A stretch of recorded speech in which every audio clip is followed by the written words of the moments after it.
Hello everyone, welcome to Decam channel. Today we will discuss about SEM 5 TY BSc જેનું unit number 1A chemical bonding discuss કરતા હતા. એમાં valence bond theory last લેક્ચરમાં valence bond theory and H2 molecules માટે and H2 plus માટે VB theory જોઈ. બરાબર, ત્યારબાદ VB થિયરી પછી જોવાનું છે નેક્સ્ટ મોલિક્યુલર ઓર્બિટલ થિયરી, આણ્વીય કક્ષકવાદ. ગુજરાતીમાં કહેવાશે આણ્વીય કક્ષકવાદ. હવે આણ્વીય કક્ષકવાદની જરૂરિયાત કેમ ઊભી થઈ એની વાત કરીએ તો વેલેન્સ બોન્ડ થિયરી સંયોજકતા બંધનવાદ એ કોઈ પણ મોલિક્યુલનું ફોર્મેશન થાય તો એના ચુંબકીય ગુણધર્મો અને એના કલર્સ એ એક્સપ્લેન કરવામાં નિષ્ફળ ગયું. એટલા માટે ઈસવીસન 1932માં મોલિકન અને હોન્ડ નામના વૈજ્ઞાનિકે સંયોજકતા બંધનવાદ મોલિક્યુલર ઓર્બિટલ થિયરીની રજૂઆત કરી. કોને? કયા બે સાયન્ટિસ્ટ? બે ભાઈ હતા. ઈસવીસન 1932માં મોલિકન અને હોન્ડ નામના વૈજ્ઞાનિકે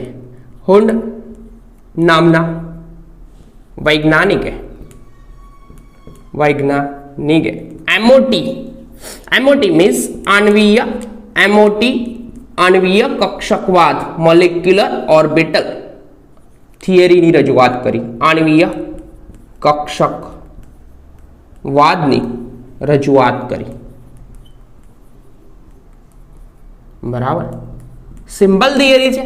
તો એકદમ સિમ્પલ થિયરી એટલે કે આણ્વીય કક્ષકવાદ જે છે તેમાં સિમ્પલ લોજિક એક જ વસ્તુ થાય છે કે બે પરમાણ્વીય કક્ષક, પરમાણુની એટોમિક ઓર્બિટલ હોય, બે પરમાણ્વીય કક્ષકનું રેખીય સંગઠન થાય, linear combination of atomic orbital. LCAO પ્રમાણે બે પરમાણ્વીય કક્ષકોનું રેખીય જોડાણ થાય તો એક નીચી શક્તિવાળી એટલે કે બે સમાન શક્તિ ધરાવતી કક્ષકો. સપોઝ હાઇડ્રોજન એટમની વાત કરે, H2 અણુની વાત કરીએ તો હાઇડ્રોજન એન્ડ હાઇડ્રોજન વચ્ચે બે ઇલેક્ટ્રોનની ભાગીદારીથી બંધ બને. બરાબર, તો આ સહસંયોજક બંધને સમજાવવા માટેની થિયરી જે વેલેન્સ બોન્ડ થિયરી હતી એ એની જગ્યા પર હતી. આકર્ષણ અને અપાકર્ષણ દ્વારા શક્તિનો ઘટાડા દ્વારા સમજાવતી હતી. બટ MO થિયરી જે છે તે કહે છે એમ કે બે પરમાણ્વીય કક્ષકો એટલે કે હાઇડ્રોજનની 1s કક્ષક, કઈ 1s એક ઇલેક્ટ્રોન ને બીજા હાઇડ્રોજનની 1s. બરાબર, તો મેં એક પરમાણુને Ha વડે દર્શાવું, બીજા પરમાણુને Hb પરમાણુ વડે દર્શાવું તો Ha ની 1s એટલે કે બે પરમાણ્વીય કક્ષકો. બરાબર, એક પરમાણ્વીય કક્ષક હાઇડ્રોજનની અને બીજા પરમાણુની કક્ષક, બે પરમાણ્વીય કક્ષકો નું રેખીય જોડાણ થાય એટલે કે હાઇડ્રોજનની આ 1s કક્ષક અને બીજા હાઇડ્રોજનની AB1s કક્ષક, બંનેમાં ઇલેક્ટ્રોન કેટલા છે? એક ઇલેક્ટ્રોન છે. તો Ha ની એટોમિક ઓર્બિટલ એમ કહી શકું. બરાબર, તો સમાન શક્તિ થિયરી કહે છે, MO થિયરી કહે છે કે સમાન શક્તિ ધરાવતી બે પરમાણ્વીય કક્ષકોનું રેખીય સંગઠન થાય. તો 1s ની શક્તિ તો A પરમાણુની એટોમિક ઓર્બિટલ મેં એવું લખ્યું છે અહીંયા, બીજા પરમાણુની Hb પરમાણુની એટોમિક ઓર્બિટલ, બે પરમાણ્વીય કક્ષકોનું રેખીય જોડાણ થાય, સમાન શક્તિ અને સમાન સમમિતિ ધરાવતી કક્ષકોનું રેખીય સંગઠન થાય. તો એ પૈકી એક નીચી શક્તિ ધરાવતી કક્ષક જે બને તેને બોન્ડિંગ, સિગ્મા બોન્ડિંગ કહેવામાં આવે છે અને ઊંચી શક્તિ ધરાવતી કક્ષક જેને સિગ્મા એન્ટી બોન્ડિંગ ABMO કહી શકાય છે. ABMO anti bonding molecular orbital અને BMO કહેવામાં આવે છે બોન્ડિંગ મોલેક્યુલર ઓર્બિટલ. તો અહીંયા મોલેક્યુલર આણ્વીય કક્ષકો બનશે. તો જેટલી સંખ્યામાં અહીંયા બે પરમાણ્વીય કક્ષકોનું રેખીય સંગઠન થયું ને બે આણ્વીય કક્ષક બની, જેટલી સંખ્યામાં પરમાણ્વીય કક્ષકો સંયોજાય એના કરતા એ પૈકી અહીંયા બે સંયોજાય તો એમાંથી અડધી કક્ષકોની શક્તિ નીચી મળે છે અને નીચી શક્તિ ધરાવતી કક્ષકને શું કહેવાય છે? બંધકારક આણ્વીય કક્ષક અને ઊંચી શક્તિ ધરાવતી કક્ષકને બંધ પ્રતિકારક આણ્વીય કક્ષક એન્ટી બોન્ડિંગ મોલેક્યુલર ઓર્બિટલ કહેવામાં આવે છે. બરાબર, તો થિયરી કઈ એવું કહે છે તો એ એક કક્ષક બની અને ઊંચી શક્તિ ધરાવતી બીજી કક્ષક જેને બંધ પ્રતિકારક કક્ષક કહેવાય. તો આ રીતે જોડવામાં આવે છે. હવે ઇલેક્ટ્રોનની ગોઠવણી આ ભાઈમાં પરમાણુમાં જે રીતે આ ઉપપૌલી અને હોર્નના નિયમોનું પાલન થાય એ જ રીતે આ ભાઈમાં આણ્વીય કક્ષકમાં પણ આ ઉપપૌલી અને હોર્નના નિયમોનું પાલન થાય છે. તો અકોર્ડિંગ ટુ રૂલ પહેલા ઇલેક્ટ્રોન નીચી શક્તિ ધરાવતી કક્ષકમાં જાય, ત્યારબાદ જ ઊંચી શક્તિ ધરાવતી કક્ષક એટલે કે નીચી શક્તિ ધરાવતી કક્ષક કમ્પ્લીટલી ફિલ થઈ જાય ત્યારબાદ તો 2 ઇલેક્ટ્રોન છે તો ભરાઈ ગયા. બરાબર. હવે આ તો સિમ્પલ લોજિક બટ એક્સપ્લેન કરવામાં આવેલું છે અકોર્ડિંગ ટુ બુક. તો બુક પ્રમાણે એવું કહે છે કે પરમાણુય કક્ષકો એટલે કે જ્યારે બે પરમાણુય કક્ષકોનું LCAO પ્રમાણે રેખીય સંગઠન થાય ત્યારે આણ્વીય કક્ષક બને. તો પરમાણુય કક્ષકો પોતાનું એટલે કે આ પરમાણુય કક્ષકો પોતાનું સ્વતંત્ર અસ્તિત્વ ગુમાવી દે છે. એટલે કે વર્ડિંગ આવું કહે છે કે અણુ બન્યા પછી MOD થિયરીનું વર્ડિંગ એવું કહે છે અણુ બન્યા પછી બરાબર પરમાણુય કક્ષકો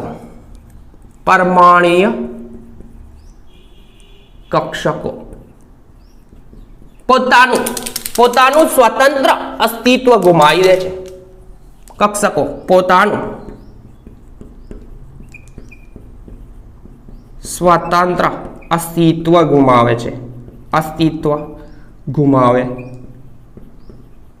છે. અને અણુ તરીકે એટલે કે અણુ એટલે કે અણુની જે આણ્વીય કક્ષક એટલે કે પરમાણુમાં રહેલા ઇલેક્ટ્રોન પરમાણુય કક્ષકમાં રહી રહેતા પરંતુ આણ્વીય કક્ષકમાં રહે છે. એટલે કે પરમાણુના ઇલેક્ટ્રોન પરમાણુય કક્ષકમાં ન રહેતા ક્યારે છે આણ્વીય કક્ષકમાં રહે છે એવું કહે છે. આણ્વીય કક્ષકમાં રહે છે. ઓકે સિમ્પલ છે. પોતાનું સ્વતંત્ર પરમાણુ બે સંયોજાયા બાદ અણુ બને તો પોતાનું સ્વતંત્ર અસ્તિત્વ ગુમાવે છે. એટલે કે પરમાણુય કક્ષક રહેતી નથી, આણ્વીય કક્ષક અસ્તિત્વમાં આવે. જ્યારે પણ LCAO પ્રમાણે linear combination of atomic orbital એટલે કે આચ્છાદન થાય તો તે વખતે બે પરમાણુય કક્ષકોનું આચ્છાદન થાય. આ ગોળીય આકારની બે કક્ષકો સંયોજાય બરાબર ગોળીય પ્રકારની આ પોઝિટિવ નું સંમિશ્રણ થાય બરાબર. આમ આચ્છાદન થાય તો શું થાય એકબીજા પર આચ્છાદન થાય અને આ જે કક્ષક બને પોઝિટિવ 1s ઓર્બિટલ બરાબર. તો આ જે બોન્ડિંગ બને એટલે કે અહીંયા ફોર્મેશન થાય BMO બોન્ડિંગ મોલેક્યુલર ઓર્બિટલ. ખબર પડી એકદમ સિમ્પલ છે. બંધકારક આણ્વીય કક્ષક આચ્છાદન થાય એટલે કે શક્તિમાં ઘટાડો થાય. વેલેન્સ બોન્ડ થિયરીનો કન્સેપ્ટ યાદ કરવા જેવો છે કે શક્તિમાં આકર્ષણ અને અપાકર્ષણની આંતરક્રિયા થવાના કારણે શક્તિમાં ઘટાડો થાય. બટ બીજો કન્સેપ્ટ એવો છે કે એક પોઝિટિવ સાઇન અને નેગેટિવ સાઇન. હવે નેગેટિવ સાઇન શું દર્શાવે છે એની ચર્ચા તો પછી નેક્સ્ટ થિયરીમાં કરીશું H2+ માટે ડિટેલમાં. બટ એક પોઝિટિવ સાઇન અને એક નેગેટિવ સાઇન હવે મેં અહીંયા ચેન્જ કરું છું. એક નેગેટિવ સાઇન ધરાવતી આણ્વીય કક્ષકો બરાબર પરમાણુય કક્ષકોનું રેખીય સંગઠન થાય તો આ લોકો શું કરશે બંધનો પ્રતિકાર કરશે. બંધનો પ્રતિકાર કરે એટલે કે અસ્તિત્વમાં આવશે કઈ કક્ષક ભાઈ દેખાશે મને નથી લાગતું દેખાય ડાઉન સાઈડ એટલે પછીથી સમજાવું આ સાઈડે. તો આણ્વીય કક્ષક બન્યા પછી એટલે કે પરમાણુ સંયોજાઈને આણ્વીય કક્ષક બનાવે તો તે વખતે એ આ ભાઈઓ શું કરે પરમાણુય કક્ષકમાં ઇલેક્ટ્રોન રહેતા નથી પરંતુ આણ્વીય કક્ષકમાં ઇલેક્ટ્રોન રહે છે અને પરમાણુ સાથે કોઈ પણ જાતનો સંબંધ નથી. આણ્વીય કક્ષક બન્યા બાદ આ આણ્વીય કક્ષક જ જોવા મળે છે. અને આના માટેના કેટલાક નિયમો છે એ પૈકી ટોટલ 6 પોઈન્ટ છે. તો 6 પોઈન્ટનું ડિસ્કશન કરીશું બરાબર. તો MOT થિયરીના MOT વાદના આણ્વીય કક્ષક વાદના મુદ્દાઓ આમાં પહેલો પોઈન્ટ એવું કહે છે કહું છું વેટ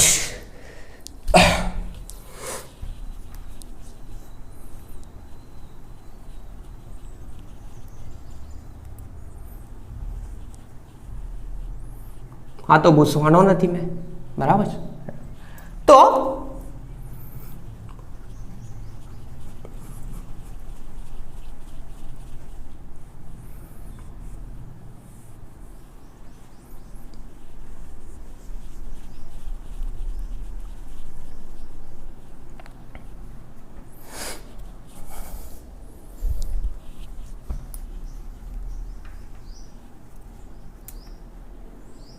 MOT નો પહેલો પોઈન્ટ કે અણ્વીય કક્ષક વાહક એટલે કે અનુસાર બે પરમાણુ સંયોજાઈને અણુ બને તો અણુમાં રહેલા ઇલેક્ટ્રોન પરમાણ્વીય કક્ષકમાં ન રહેતા એટલે કે રહેતા નથી પરંતુ આણ્વીય કક્ષકમાં રહે છે. એ તો પહેલા જ સમજાવી દીધું ભાઈ. 6.1 છે વાત છે સિમ્પલ. બરાબર. તો આ વયની અભિધારણા કહે તો બી ચાલે. તો ફર્સ્ટ પોઈન્ટ કહે છે એવું કે અણુના ઇલેક્ટ્રોન પરમાણ્વીય કક્ષક ન રહે પરમાણ્વીય કક્ષકમાં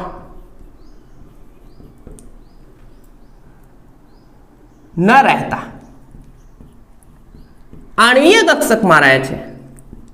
એટલે આણ્વીય કક્ષક બની તો આણ્વીય કક્ષકમાં જ રહેશે કેમ કે અણુનું ફોર્મેશન થયું તો અણુના ઇલેક્ટ્રોન આણ્વીય કક્ષકમાં રહે છે. આણ્વીય કક્ષકમાં રહે છે. ઓકે સિમ્પલ છે કે જ્યારે પણ બે પરમાણુ સંયોજાય અને અણુ બનાવે તો અણુ બન્યા બાદ શું થાય ઇલેક્ટ્રોન ક્યારે આણ્વીય કક્ષકમાં રહે. બરાબર. સેકન્ડ પોઈન્ટ ભાઈનો એવું કહે છે કે અણુમાં રહેલા સોરી પહેલો જ પોઈન્ટ છે અણુમાં રહેલ ઇલેક્ટ્રોન પરમાણ્વીય કક્ષકમાં રહેતા નહીં પરંતુ આણ્વીય કક્ષકમાં રહે. બીજો કે લગભગ સમાન શક્તિ ધરાવતી શક્તિ કેવી લગભગ સમાન છે લગભગ સમાન શક્તિ એન્ડ સમાન સમમિતિ પણ સમાન એટલે કે આનો ગોળીય આકાર તો આનો ગોળીય આકાર સમાન સમમિતિ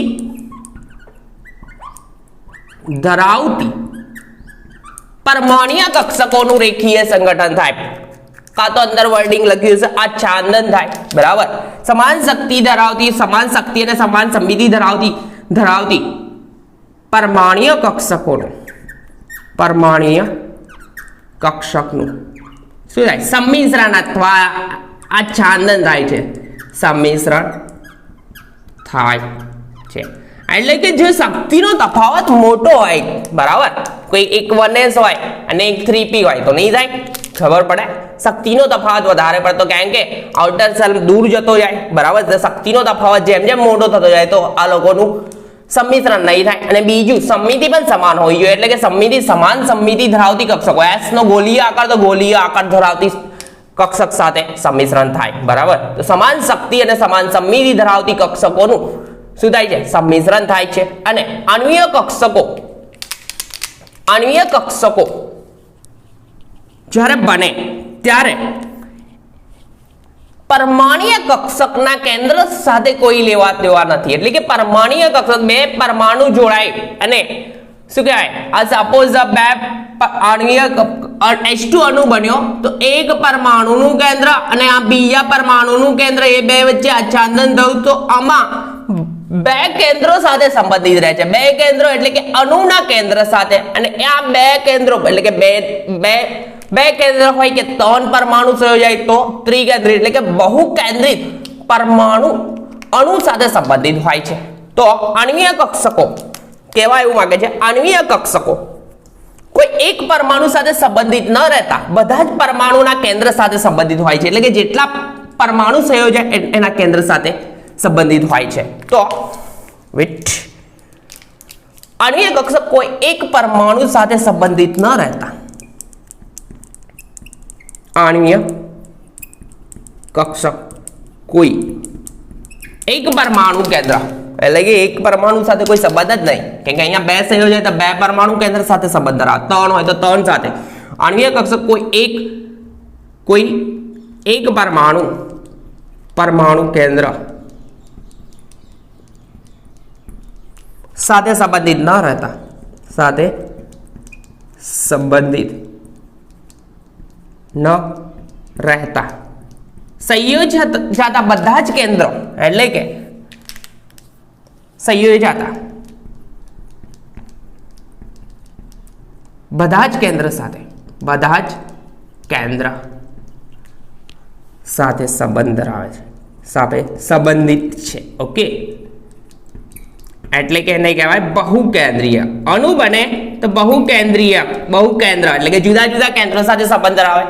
ત્યાર પછી પોઈન્ટ નંબર 4 એકદમ સિમ્પલ છે કે જેટલી સંખ્યામાં પરમાણ્વીય કક્ષકો એકબીજા સાથે સંયોજાય એટલી જ સંખ્યામાં આણ્વીય કક્ષક આપે. એ પૈકી અડધી નીચી શક્તિ ધરાવતી કક્ષક અને અડધી ઊંચી શક્તિ ધરાવતી કક્ષક. એટલે કે સપોઝ ચાર કક્ષકોનું LCO પ્રમાણે રેખીય સંમિશ્રણ થાય, 4 કક્ષકોનું સંમિશ્રણ થાય તો 4 પૈકી 2 કક્ષકો નીચી શક્તિ ધરાવતી અને 2 કક્ષકો ઊંચી શક્તિ ધરાવતી. નીચી શક્તિ ધરાવતી કક્ષકને બંધકારક આણ્વીય કક્ષક કહેવામાં આવે છે અને ઊંચી શક્તિ ધરાવતી કક્ષકને બંધ પ્રતિકારક આણ્વીય કક્ષક કહેવામાં આવે છે, એટલે કે એન્ટી બોન્ડિંગ મોલેક્યુલર ઓર્બિટલ કહેવામાં આવે છે. તો પોઈન્ટ નંબર 4 એમ જ કે છે.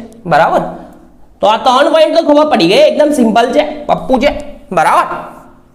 એન્ડ તો પોઈન્ટ નંબર 4 એવું કહે છે કે જેટલી સંખ્યામાં પરમાણ્વીય કક્ષકો સંયોજાય એટલી જ સંખ્યામાં આણ્વીય કક્ષક આપે છે. તે પૈકી હાફ એટલે કે અડધી, અહીંયા 2 સંયોજાય, 2 કક્ષકો, 2 પરમાણ્વીય કક્ષકોનું સંમિશ્રણ થયું. બરાબર, અને એ પૈકી એક કક્ષકની શક્તિ નીચી છે અને એક કક્ષકની શક્તિ ઊંચી છે. એટલે કે અડધી કક્ષકોની શક્તિ નીચી થાય અને અડધી કક્ષકોની શક્તિ ઊંચી થાય. વેટ,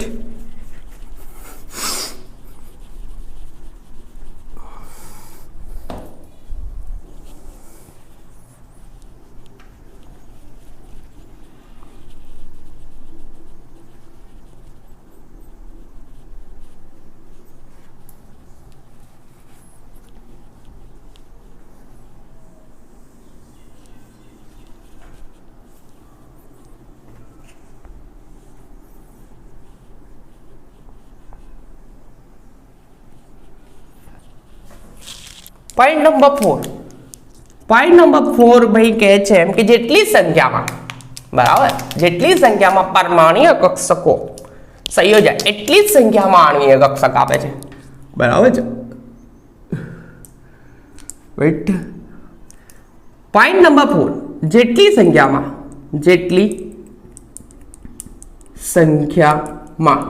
પરમાણ્વીય કક્ષક એટલે કે એટોમિક ઓર્બિટલ, એવું મેં લખેલું છે, પરમાણ્વીય કક્ષક સંયોજાય એટલી જ સંખ્યામાં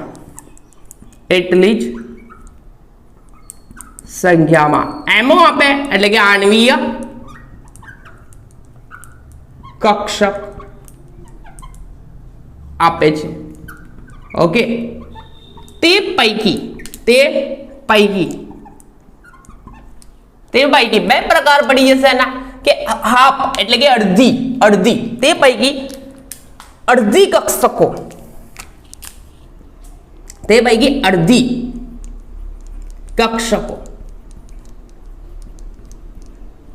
નીચી શક્તિ ધરાવતી BMO આપે. BMO એટલે કે બંધકારક આણ્વીય કક્ષક આપે, બંધકારક આણ્વીય કક્ષક આપે. બરાબર, આપે નથી લખતો.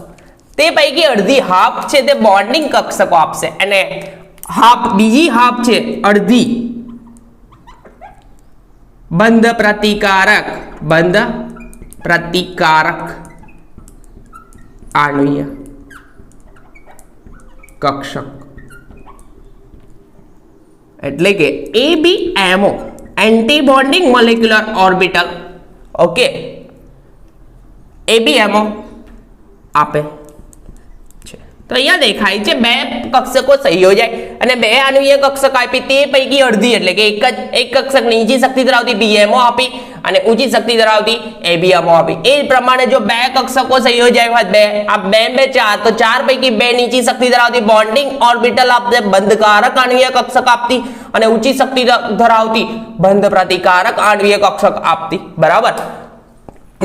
ત્યાર પછી પાંચમો પોઈન્ટ એવું કહે છે કે આણ્વીય કક્ષકનો આકાર સંયોજાતી પરમાણ્વીય કક્ષકોના આકાર પર આધાર રાખે છે. આણ્વીય કક્ષકનો આકાર સંયોજાતી પરમાણ્વીય કક્ષકના આકાર પર આધાર રાખે છે. કક્ષકના આકાર પર આધાર રાખે છે. આકાર પર આધાર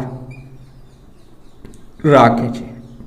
and last full and final point લખવાની જરૂર નથી. Full and final point last point એવું કહે છે કે આણ્વીય કક્ષક એટલે કે પરમાણ્વીય કક્ષકો જે રીતે અવબવ પૌલી અને હુન્ડના નિયમનું પાલન કરે છે એ જ રીતે આણ્વીય કક્ષકો પણ શેનું ફોલો કરે છે? અવબવ પૌલી અને હુન્ડના નિયમનું પાલન કરે છે. બરાબર. એટલે કે ત્રણ રૂલ જે રીતે પરમાણ્વીય કક્ષકો માટે જેવા અવબવ પૌલીના હુન્ડના નિયમનું પાલન કરીને ઇલેક્ટ્રોન ગોઠવાય એ જ રીતે શેના ફોલો કરશે એમો પણ. તો લખી દો છઠ્ઠો પોઈન્ટ. એમો આણ્વીય કક્ષક એમો લખું છું. એમો ફોલો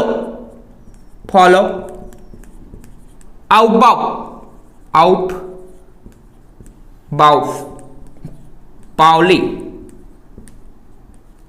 એન્ડ હુન્ડના નિયમનું પાલન કરે છે. હુન્ડ રૂલ્સ ફોલોઝ અવબવ પૌલી અને હુન્ડના નિયમનું પાલન કરે એટલે કે એમાં રહેલા એમોમાં રહેલા ઇલેક્ટ્રોન કયા નિયમોનું પાલન કરે? અવબવ પૌલી અને હુન્ડના નિયમનું પાલન કરે. ફરીથી કહી દઉં કે LCO પ્રમાણે બે પરમાણ્વીય કક્ષકોનું રેખીય જોડાણ થાય તો બે પરમાણ્વીય કક્ષકો સમાન શક્તિ અને સમાન આકાર ધરાવતી હોવી જોઈએ અને એ સમાન શક્તિ અને સમાન આકાર ધરાવતી કક્ષકોનું રેખીય સંગઠન થાય તો તે પૈકી જેટલી સંખ્યામાં પરમાણ્વીય કક્ષક સંયોજાય એટલે કે બે જોડાય એક નીચી શક્તિ ધરાવતી અને એક ઊંચી શક્તિ એટલે કે બે માંથી એક હાફ થઈ ગઈ. તે જ કહે છે કે જેટલી સંખ્યામાં પરમાણ્વીય કક્ષકો જોડાય એટલી સંખ્યામાં આણ્વીય કક્ષકો આપે છે અને તે પૈકી અડધી નીચી શક્તિ ધરાવતી અને અડધી ઊંચી શક્તિ ધરાવતી કક્ષક આપે અને ફોલો કરશે અવબવ પૌલી અને હુન્ડના નિયમનું. એટલે કે અહીંયા ઇલેક્ટ્રોન પહેલા નીચી શક્તિ ધરાવતી કક્ષકમાં જાય ત્યારબાદ જ ઊંચી શક્તિ ધરાવતી કક્ષકમાં જાય. અવબવ પૌલી અને હુન્ડના નિયમ પ્રમાણે ઇલેક્ટ્રોનની ગોઠવણી થવાની જ છે. બરાબર. એન્ડ થઈ ગયું. સિમ્પલ છે. તો નેક્સ્ટ લેક્ચરમાં આપણે ચર્ચા કરીશું H2+ માટે LCO. બરાબર. એનું આચ્છાદન બી જોવામાં આવશે. હવે એક કન્સેપ્ટ મેં તમને કહી દઉં. મેં અહીંયા છે તો બે પરમાણ્વીય કક્ષકો મેં અહીંયા આકાર દોરું છું. પરમાણ્વીય કક્ષકો ગોળીય આકાર પોઝિટિવ નું સંમિશ્રણ થાય, ઓવરલેપિંગ થાય કમ્પ્લીટલી. બરાબર. 1s નું તો આ BMO ફોર્મેશન કરશે, બંધકારક આણ્વીય કક્ષક આપશે. એન્ડ અહીંયા શું કરશે? પોઝિટિવ અને નેગેટિવ એકનો ચાર્જ પોઝિટિવ હશે અને એકમાં ઇલેક્ટ્રોન ઘનતા નહીં હોય તો બંધનો પ્રતિકાર કરે. એટલે કે બંધ પ્રતિકારક આણ્વીય કક્ષક એટલે કે અહીંયા કોઈ પણ પ્રકારનું આચ્છાદન નહીં થાય. બંધ પ્રતિકારક આણ્વીય કક્ષક આપે એટલે કે શક્તિમાં વધારો થાય અને અહીંયા જ્યારે પણ આચ્છાદન થાય તે વખતે શક્તિમાં ઘટાડો થાય છે. આપણે બેલેન્સ બોન્ડ થિયરીમાં જોયું હતું. બરાબર. તો સહસંયોજક બંધને સમજાવવા માટે આણ્વીય કક્ષકવાદ લીધો તો કોને? મોલેકન અને હુન્ડ નામના વૈજ્ઞાનિકે. આના દ્વારા આ ભાઈમાં ચુંબકીય ગુણધર્મો મેગ્નેટિક પ્રોપર્ટી પણ સમજાવી શકાય છે, કલર બી સમજાવી શકાય છે. બરાબર. તો અને બીજી વસ્તુ એક વસ્તુ એ બી છે કે આ આણ્વીય કક્ષકવાદ પૂર્ણ ભરાયેલી કક્ષકો વિવિધ થિયરી એવું કહેતી હતી કે અર્ધપૂર્ણ કક્ષકો હોય તે લોકોનું સંમિશ્રણ થઈ શકે એટલે કે તે લોકો જ અણુ બનાવી શકે. બટ એવું છે નહીં. અર્ધપૂર્ણ નહીં, પૂર્ણ ભરાયેલી અને પૂર્ણ ખાલી કક્ષકો એકબીજા સાથે સંયોજન આણ્વીય કક્ષકનું ફોર્મેશન કરે છે. એટલે કે વિવિધ થિયરીને અહીંયા થોડોક જે પ્રોબ્લેમ હતા એનું સોલ્યુશન એમો થિયરીએ કર્યું. તો એમો થિયરીના કન્સેપ્ટ બહુ સરસ છે. તો નેક્સ્ટ લેક્ચરમાં જોઈશું H2 અણુ માટે અને H2+ અણુ માટે એમો થિયરી આણ્વીય કક્ષકવાદ બરાબર. તો નેક્સ્ટ લેક્ચરમાં મળે આણ્વીય કક્ષકવાદ સાથે H2 અને H2+ સાથે. H2 પહેલા જોઈશું, H2+ તો આવડી જશે પહેલું જોઈશું એટલે બરાબર. તો નેક્સ્ટ લેક્ચરમાં મળે H2+ ના એમો સાથે. ત્યાં સુધી આપણા લેક્ચરના મેક્સિમમ શેર કરજો. એન્ડ બીજી વસ્તુ, પ્લેલિસ્ટમાં ઓલરેડી સિક્વન્સમાં લેક્ચર છે, ચેકઆઉટ કરજો. સિક્વન્સમાં બધા લેક્ચર મળશે બરાબર છે. તો કન્ટિન્યુમાં લેક્ચર આવશે. તો નેક્સ્ટ લેક્ચરમાં મળે એમઓ સાથે H2+ H2 મોલેક્યુલ.